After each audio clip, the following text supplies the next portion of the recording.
Hello, my name is Robert J. Sawyer. I'm a Hugo and Nebula Award-winning Canadian science fiction writer. And speaking of Canadians, today the long-awaited sequel to director James Cameron's Avatar, called Avatar 2, The Way of the Water, premieres. Now, I don't really have any interest in seeing that film, but what I do want to see is the trailer they're running before it, at least here in North America, for Christopher Nolan's upcoming in 2003 movie, Oppenheimer, about J. Robert Oppenheimer, the scientific director of the Manhattan Project.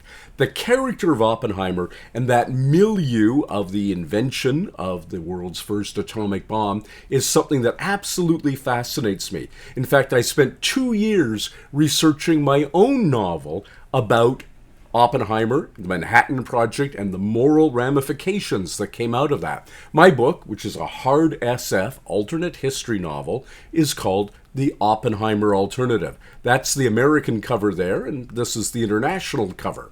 But I gotta say that Christopher Nolan's film, as much as I'm looking forward to it, has a very high standard to beat, because there's already been a spectacular movie version of the life of J. Robert Oppenheimer and the Manhattan Project. Came out in 1989, was directed by Joseph Sargent, who's best known in science fiction circles for having directed the very first regular production episode of Star Trek, The Corbomite Maneuver. The movie is called Day One, and it stars David Strathairn in an absolutely pitch-perfect portrayal of physicist J. Robert Oppenheimer. It also stars the wonderful Brian Dennehy, best known to science fiction fans for his work in Cocoon, as General Leslie R. Groves, the overall director of the Manhattan Project, and in a career capstone performance with the role he was born to play, baby, L.A. Law's Michael Tucker turns in a bravio performance as Leo Szilard, the Hungarian emigre, quirky as hell physicist who figures prominently in the movie Day One and also in my novel about the Manhattan Project, The Oppenheimer Alternative. My novel also has Enrico Fermi and Richard Feynman, Albert Einstein, Edward Teller, Hans Bethe, all the people you might expect, including Wernher von Braun and Freeman Dyson.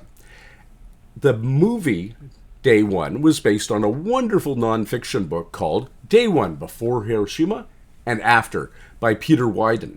And Nolan's movie is also based on a very, very good book too, the Pulitzer Prize-winning biography of Oppenheimer called American Prometheus, The Triumph and Tragedy of J. Robert Oppenheimer by Kai Bird and Martin J. Sherwin. Now, Kai Bird died quite some time ago, and Marty Sherwin only recently died, but I was thrilled beyond words that Marty Sherwin gave me a cover blurb for my novel, The Oppenheimer Alternative. So if you're waiting for Christopher Nolan, want to think of what you can do to learn more about Oppenheimer between now and then, check out Day One, check out Peter Wyden's book, check out Kai Bird and Martin Sherwin's biography of Oppenheimer, American Prometheus, and please, if you have an inclination, check out my own novel, The Oppenheimer Alternative by Robert J. Sawyer. It's an ebook, audiobook, and of course in print at, as they say, better bookstores everywhere.